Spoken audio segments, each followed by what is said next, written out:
Bueno, los desafíos urbanos territoriales para Uruguay en los próximos años obviamente vienen de la mano de los desafíos del mundo, por un lado, y después la especificidad de nuestro país con su realidad social, política, económica, arquitectónica, territorial. Si pensamos en el urbano territorial, pensamos en organizaciones humanas.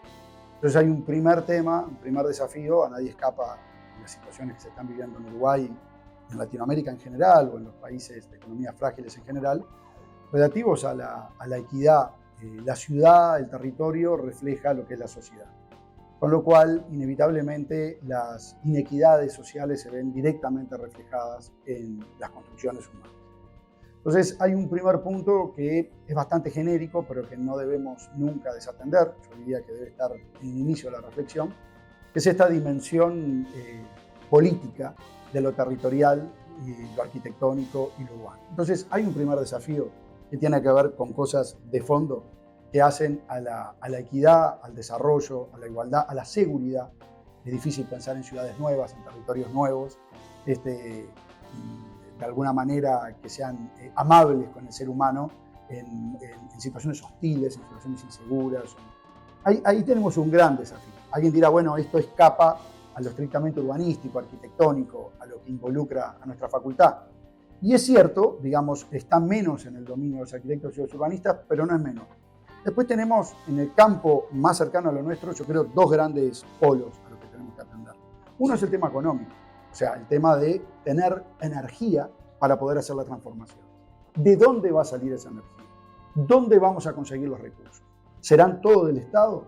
¿Tendremos el empuje de los privados? ¿Podremos poner de alguna manera en consonancia estos dos mundos, estas dos energías, para lograr las transformaciones que necesitamos?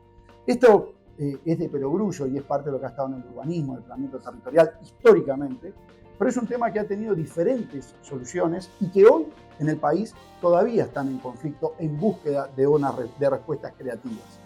Sin duda que hay que sintonizar estos mundos para lograr los procesos de transformación que se precisan. El tema económico entonces es un tema central y la creatividad para lograr la energía, para desencadenar los procesos que buscamos, es sin duda relevante. Y después hay una parte arquitectónica específicamente, urbanística, de lo que es la construcción de espacialidad.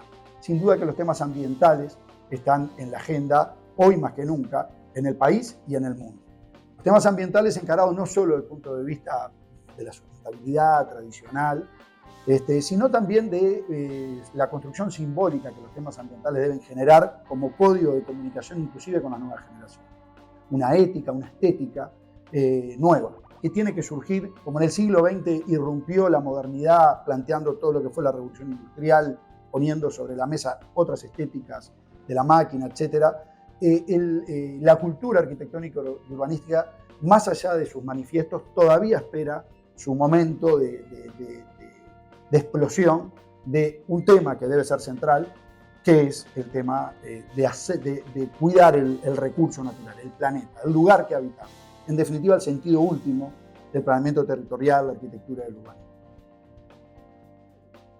Yo creo que respecto a las políticas públicas de Estado, yo digo que en la pregunta casi está la respuesta. Creo que lo que se precisa, lo que más se precisa en estos temas, son políticas de Estado.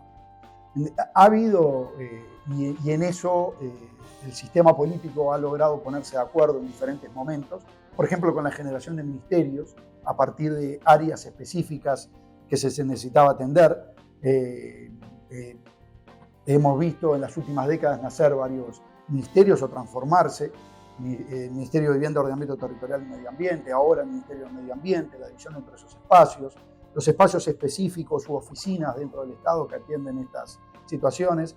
Yo creo que generar políticas de Estado, y en eso la academia creo que debe cumplir un rol fundamental, la academia y la Universidad de la República, específicamente en nuestro caso, por la singular situación y vínculo que tiene la Universidad de la República con la estructura general del país y su inserción inclusive en general del país, deben ser protagonistas en fijar agenda de temas que debemos debatir cómo abordarlos, pero no debatir si los abordamos. Y que en el debatir cómo abordarlo de alguna manera debemos lograr una cosa que cada vez parece más difícil, dado por dónde está transitando la política en la contemporaneidad, lograr realmente los mejores las mejores ideas, las mejores propuestas, desencadenar los mejores procesos. Dentro de esto, en cada una de las cosas que vimos anteriormente, creo que hay política de Estado a abordar. El tema político, en el sentido de la polis, que hablamos al principio, sin duda que hay muchos temas sobre la mesa, el tema de la seguridad, de la infancia. Es increíble cómo, hasta qué punto no somos conscientes que trabajar en la infancia es trabajar en urbanismo, trabajar en el futuro, trabajar en planeamiento territorial, educar, formar, y buscar que sobre todo en la primera infancia, en la formación, haya otro vínculo con lo ambiental, con lo urbano, puede lograr, o mejor dicho, es el único modo de lograr transformaciones a largo plazo. Entonces, ahí hay políticas de Estado, debiera haber políticas de Estado en lo que tiene que ver con lo medioambiental. Creo que esto está en agenda, pero en agenda no ha logrado desencadenarse. Y sin duda en lo que hablábamos, los temas económicos, en los temas, en definitiva, la transformación y el impulso, y bueno, más en este mundo o en el marco capitalista en el cual se desarrolla nuestra marco institucional específico, el lograr energía para desencadenar esos procesos debe ser política de Estado. Entonces, pensemos en la vivienda promovida, que ha estado en debate recientemente, la ley de vivienda promovida, bueno, por lo que se ha invertido y cómo ha vuelto o no a quienes venía pensado originalmente. Yo creo que la vivienda promovida nos ha fijado a todos una referencia de hasta dónde está dispuesto invertir el Estado, sacrificar recursos para desencadenar procesos. Y quizás no son tan bajos. Una vez que, digamos, este tema ya está abordado, o bueno, esos recursos volcados en otros lados, ¿qué otras cosas nos podrían dar? Hemos podido sacrificar todos estos ingresos desde el punto de vista impositivo para ciertas transformaciones que se pretendían. Tenemos una medida ya, por lo pronto, de dónde podríamos sacar recursos y hasta dónde podríamos pensar en invertir en un futuro. Estos ámbitos debieran ser todos, creo, política de Estado. Después hay cosas que son más vinculados a la cultura arquitectónica, urbanística, lo que hablábamos anteriormente de éticas y estéticas vinculadas a la visión del ambiente, etc. Yo creo que eso está más en el ámbito de la academia, de las instituciones, más vinculado a lo disciplinar, pero esto otro debiera estar en política de Estado y de algún modo ambos mundos deben implicarse mucho más de lo que lo hacen. Sobre el tema de los modos en que nos hemos dado en organizar nuestras prácticas, nuestros vínculos territoriales y urbanísticos, yo creo que es una pregunta bien interesante, porque debemos ser conscientes, cosa que a veces perdemos la perspectiva, que esos son acuerdos políticos. O sea, está dentro del mundo de lo que Yuval Harari llama la ficción.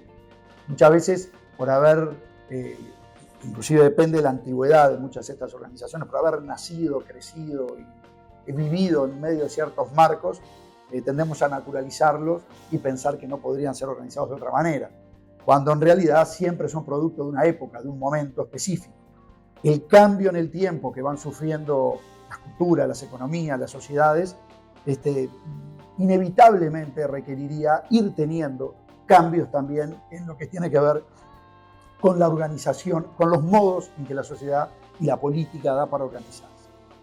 En ese sentido, desde la distribución de departamentos, el número de departamentos, su lógica, tiene un sentido de construcción política histórica, producto de ciertas coyunturas que han ido cambiando, y cuando vamos como en una lógica escalar, entrando dentro de los departamentos, las ciudades, y bueno, podríamos ir hasta alcaldías, etcétera, también tienen cierta lógica vinculado a coyunturas específicas. Yo creo que es una práctica que debería hacerse sistemáticamente, el análisis de esas estructuras, porque esos son los instrumentos que tenemos de transformación del mundo, ver la eficiencia que tienen en la contemporaneidad y pensar cuáles son las transformaciones que sistemáticamente debiéramos estar haciendo para que esos instrumentos no se quedaran obsoletos con la interacción que tienen que generar con un mundo que cada vez es más dinámico, y más el mundo de las transformaciones territoriales.